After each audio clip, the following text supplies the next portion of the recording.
Welcome back. You're watching Metropole Television. My name is Simba Elijah Charles Caregiver. Just joining us, we are online at Metropole TVKE across all your social media platforms. And thank you very much for taking your time again to begin your day with us. Fantastic. Now, let me introduce the gentlemen who are joining us for this economic review, looking at the biggest headlines that you're waking up to this morning. And the center stage this morning is that State of the Nation address by President Uhuru Kenyatta, and he called it his legacy. Let me introduce Collins. Collins, how are you doing, sir? So great. Thank Fantastic. you so much. Happy to have you around. We are also joined by Chacha Bichanga. Chacha, how are you doing, sir?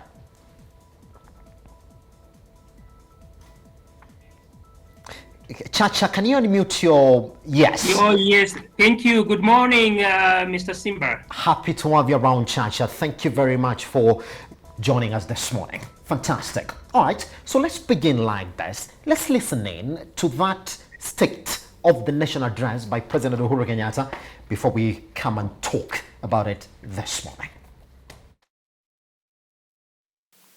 For the first time, KRA has exceeded its revenue collection target despite the COVID stress over the economy.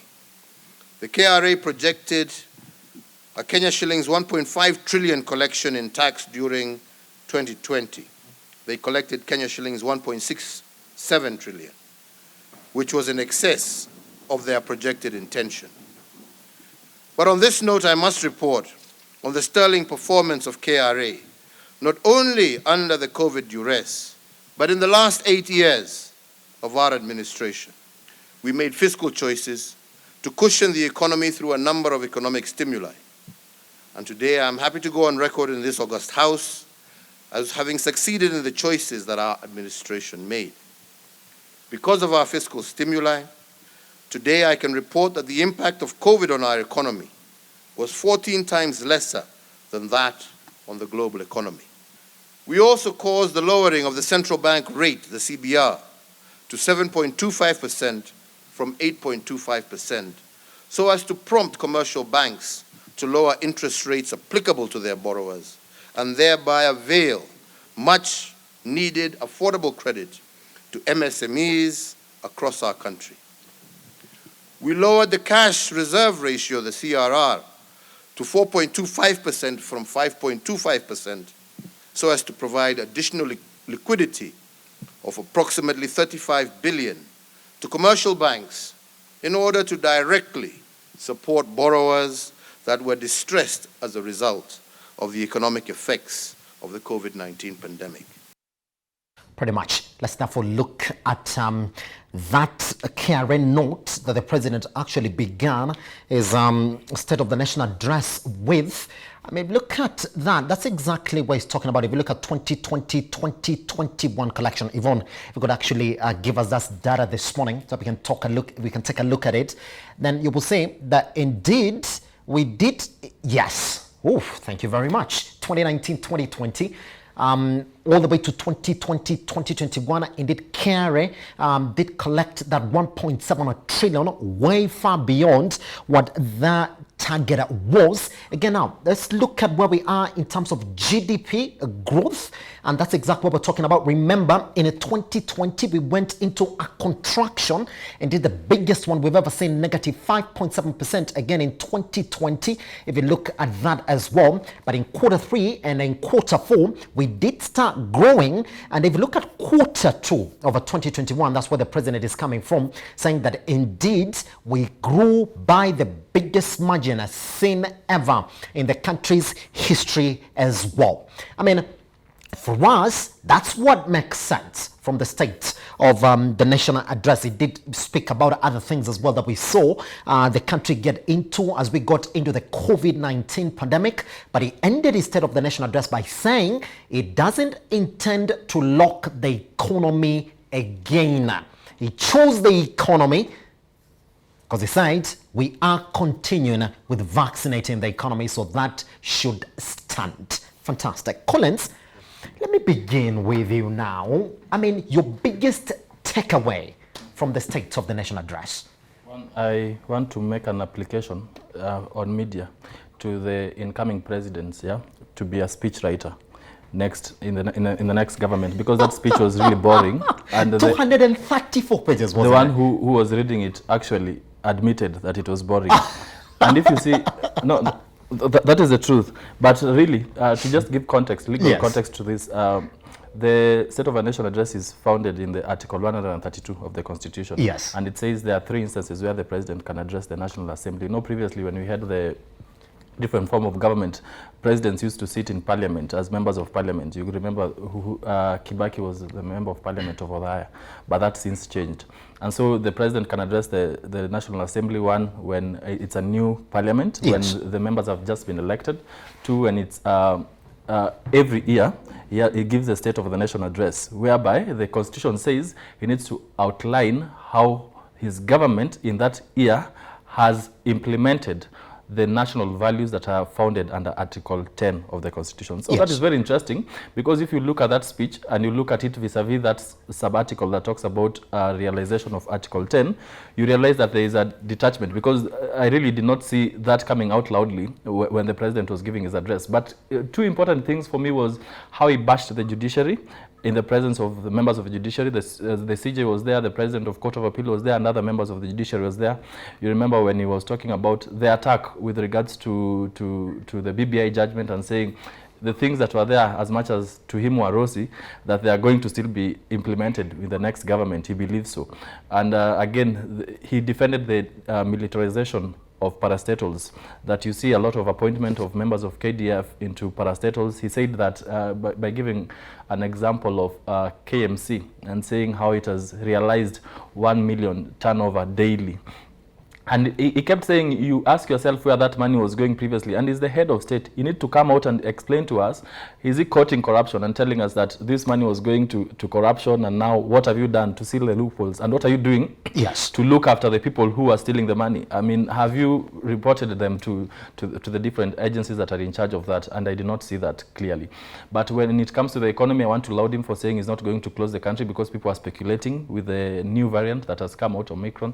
We thought he's going to close the country or speak towards that, but he said he's going to leave the country open. For me, I was interested to see what kind of strategies is he putting in place to be able to boost the economic sector and the players in the economic sector. For instance, tourism, these are people who've struggled for so long, and every time the president has addressed the nation, I've not seen strategies implemented or geared towards seeing that this part of players of the economy are boosted, and to see that they be able to pick themselves. In as much as we give these numbers and projections, even from CBK and KRA, I'm yet to see how the economy is boosted. And speaking to the SMEs and the policies that the government has put in place beyond the numbers.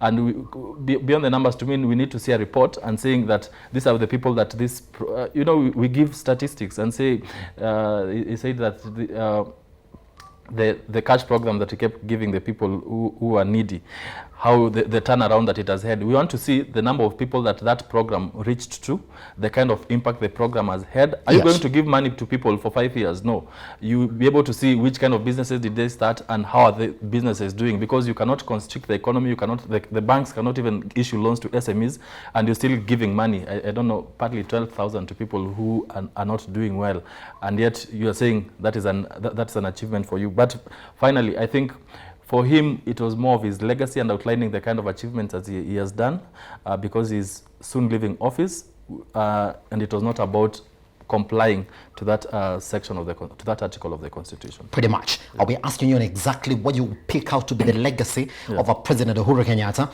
Now, Chacha, let me also cross over to you. I mean, you listen to that State of the Nation address. For you, Chacha, was there a bigger or a larger takeaway from the 234 pages we had to sit down and listen to from the president? Yeah, thank you, Simba. Listening to the president's address yesterday, I find it interesting and unique in 3 main aspects. One, the State of the Nation address is dubbed as a legacy kind of speech delivered to the Kenyans. In this case, the president touched on 3 main aspects. He touched on the state of the economic development. He also touched on the state of the social structure and thirdly, touched on the state of the nationhood. First, I would say it was more of a self-assessment report card. In fact, the president here was giving a report and assessment of how the government has done over the 8 years during his tenure. In other words, he was giving himself a thumbs up for having done a wonderful job despite the challenges. Two, he talked about the revival of the economy in the context of COVID-19, where he talked about the stimulus packages, which came in three tranches, and which, by and large, have helped to cushion Kenyans to some extent against the adverse effect of COVID-19. For example, we are talking of the tax cuts. Yes. We are talking of the waivers, the lowering of interest rates, and we are also talking about the money that are injected to the economy. However, I find that State of the Nation address more of a political statement, which may not translate to the economic well-being of the country. Yes. Politically, he actually, as my colleague has said, he reprimanded, he castigated the judiciary, and he castigated those who opposed the BBI kind of movement, which was actually intending to repeal the constitution. But when we focus more on the economy, he did talk about the lowering of the central bank interest rate from 8.2% to 7.0%. And we are saying that this central bank interest or lending rate has largely remained around 7% for 7 months. And the question that we'll ask ourselves, has that translated into economic growth? Has the welfare of Kenyans improved? Well, from one point you can say, when the lending rate is very high, Yes. let's say if it is more than 70%, you will find also the bank interest rates go up. For example, averagely, the Kenyan banks are lending at a rate of around 10%. And they will be saying, this is much better than the time before the capping of the interest rate, when the interest were even up to 20%. So we are saying with this retainers of the interest rate at 7%, it is meant to allow Kenyans, allow the private sector have access to affordable loans. Also give room to the medium and small scale enterprises to access credit in order to boost the business. However, you will note that the number of non-performing loans is actually going up despite these interest rates being relatively low. Why? It's because the economy is actually shrunk. It slumped during the COVID-19. Now it is opening up, and we had the case of where the president was banning the listing of the loan defaulters, especially those with less than 5 million loans. SRB should not list them. That one alone, to some extent, can help those small-scale enterprises go for more loans.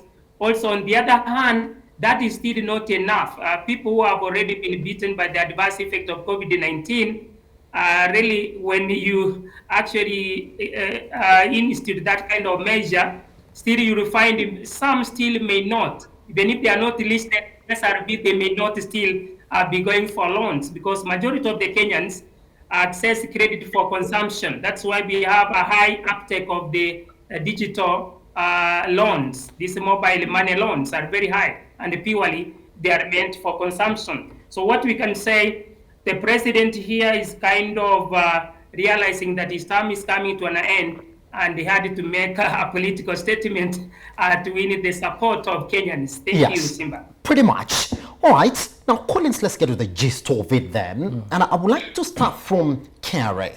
Kenya Revenue Authority performance. Yeah.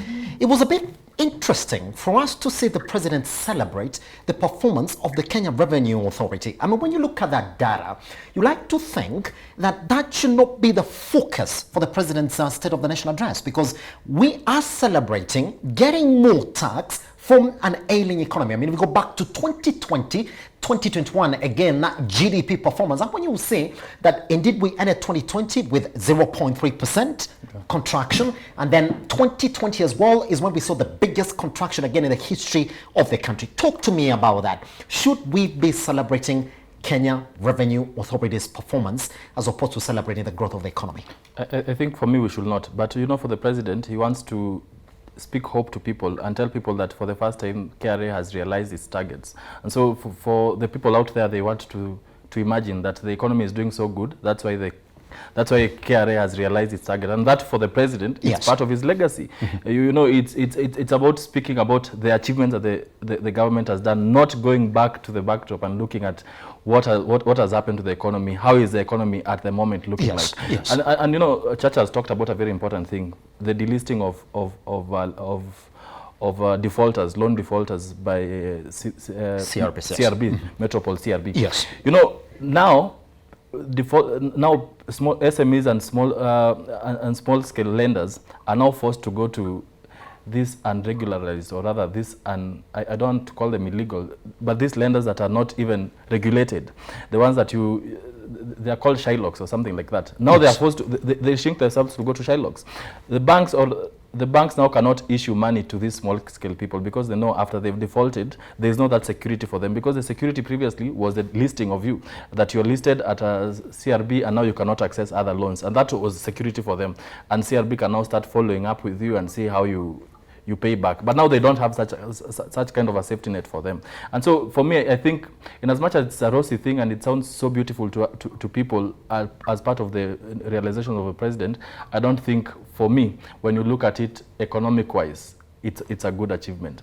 But coming back to talk about KRA, I think the president needed to talk about issues that boost the economy further, because the projections of KRA for me for the longest time have been so much optimistic that they are not realistic. They have been optimistic and not realistic. They set the target so high, they don't have ways in which they want to realize the target. Now you see they've forced themselves, I don't know, they're on social media looking for people who are posting people who are posting as if they are doing well and now looking after them.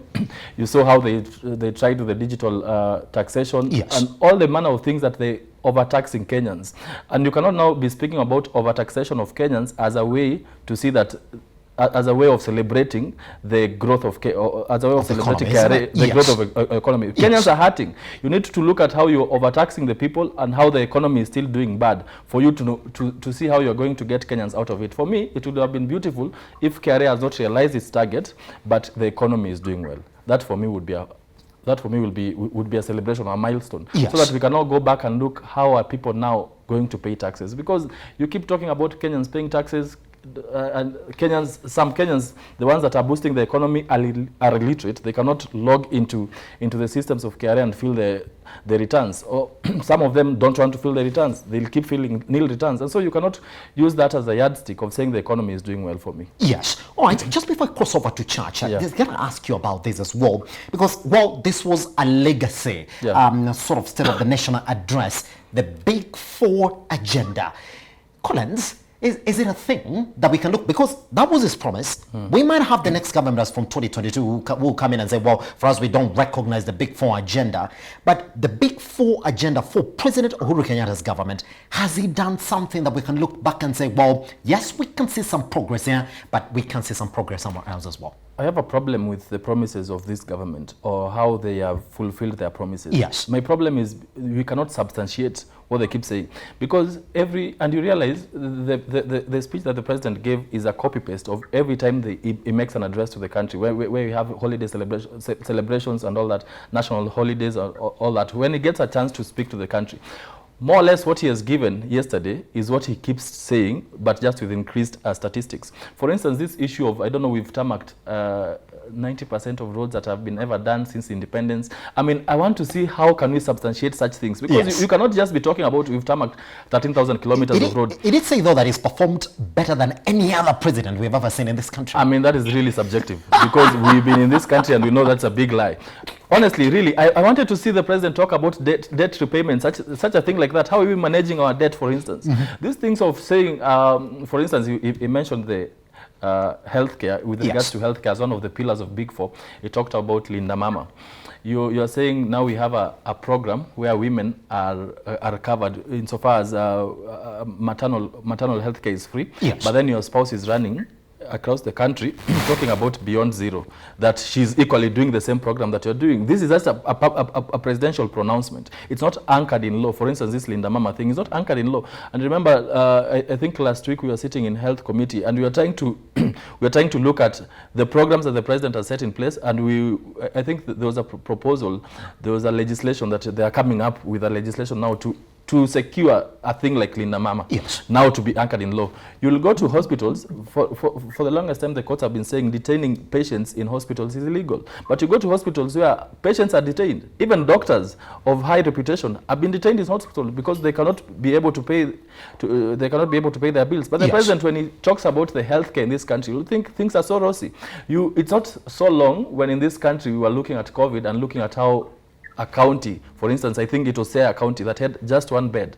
Not so long. And the president is saying this is the first government that has achieved so much since independence. I mean, really, the Big Four was one of his pillars. I wanted to see him talking about, for instance, affordable housing. How many houses has he constructed? Don't talk about the courts and bash the courts for stopping that process, or you've imposed a taxation and the courts have stopped the process. No, we want to see, if you're saying with regards to universal health care, don't talk just about NHIF. Go beyond NHIF. How many people are covered? Yes. We are having NHIF, but it's not covering illnesses. We're having NHIF as a cash cow for other private sectors, that hospitals are going to private hospitals and private facilities are the ones who are cashing in from NHIF, for instance. Yes.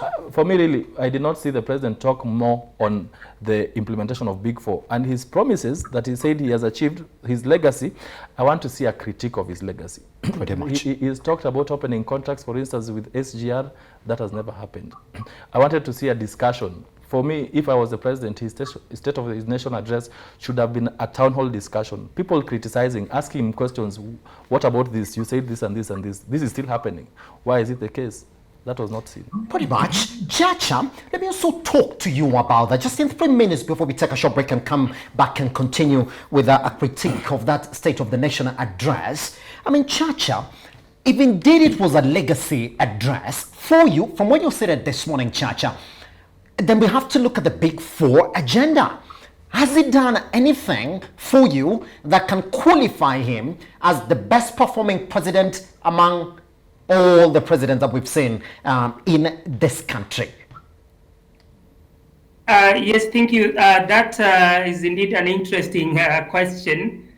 Personally, I feel that from the President's State of the Nation address, Yes. Where he was telling us about his legacy, project, and so on, may not have actually contributed directly to the well-being of Kenyans. For example, personally, I feel when we talk of the Big Four agenda, when we talk of infrastructure, Yes. we had the president saying that now that is open up, there's the building, expanding the SGR, the building, you talk of the Nanyuki, Nairobi railway, the Nairobi Kisumu, which will ease the transport sector, the transportation of oil rather. That in terms of infrastructure is trying, the government is doing well, but it is coming at a bigger price. What is the price? We have a lot higher appetite for external debt. And therefore, we are saying in terms of this Big Four infrastructure, we are talking of health, environment, we are talking of housing. The president does not come up with a robust kind of economic blueprint other Yes. than talking of a few projects which are underway, some of them that are being financed by debt from China that we are unable to pay. For example, yes, we can see there is a building of actually expanding the railway, which is good from the face value, but going down, how are we going to repay the debt? Okay, once we have built this, how are we managing, okay, what we collect from there? Is it going to trickle down? No, because it's going towards repaying the debt. You'll find the Chinese who are giving us the loan are the one collecting the money directly. So in this case, the president here was making a political statement that has nothing to do with improving the economy going forward. In fact, whoever takes over from the current president has an Herculean task of coming up with a robust, a more versatile economic blueprint. Yes. One, showing how to repay the debt, how we manage both the external and internal debt, how we expand, how we improve our infrastructure, if it is health, how we can provide affordable health care to the Kenyans. Because we are talking of even NHI, which is not very effective, even with the contribution of 500 for an ordinary Kenyan a month. That is inaccessible. You'll find many Kenyans even have no access to health care. They can't pay 500 shillings. When we talk of environment, there's the issue of drought. Even if we have a lot of rains in some parts of country, Nairobi and elsewhere, Yes. we have parts largely the northern part that comprises maybe half of Kenya, which is being ravaged by droughts. We find that the cattle are dying, the camels are dying, the goats are dying, and we don't have a program, a robust program of cushioning these Kenyans ravaged by drought by, for example, having bought those cattle much before they die, and then maybe selling them the Kenya Meat Commission. Or I heard the president talk of the reviving of the debt capital. Debt capital in terms of parastatals that have been non-performing, like the Kenya Meat Commission, which he says now with the change of management is doing much better. You realize, where has the president been for all the 8 years? He's just telling us now, when he's actually in the sunset days, that should have been done. The management of those parastatals that constitute debt capital should have been done in his first term in office. Yes. Yeah. So what we are having indeed is a mockery, and we actually, as Kenyans, they need to be very careful when we are going to next year, the kind of leaders they are going to elect. Let us not just consume the political rhetoric. We are told of, let's say, there is the bottom up, there is the issue of giving 6,000 to Kenyans. In fact, those are not economic policies. Those are meant to impoverish Kenyans. Where is the money coming from? If, for example, you say you are going to give 6,000 shillings to every maybe youth or a Kenyan who is poor, really? That really will not help us. In other words, we don't need those kind of roadside declaration pronouncements. The president, what he was doing, well, is beating us by. And actually, we thank him for what he has done, even when the economy is not doing well. Yes. Thank you. Pretty much. Now, Collins, once we come back, there's something that has been synonymous throughout Uhuru Kenyatta's tenure. I would like to call it Uhuru Kenyatta versus the courts. He didn't give up. He said whatever was not done under BBI will be done one way or another, just in this government or in another government. Once we come back, Uhuru Kenyatta's State of the Nation address. What is his legacy? Talk to us at Metropole TVKE across all your social media platforms. I am at Kiaga Simba. Once we come back.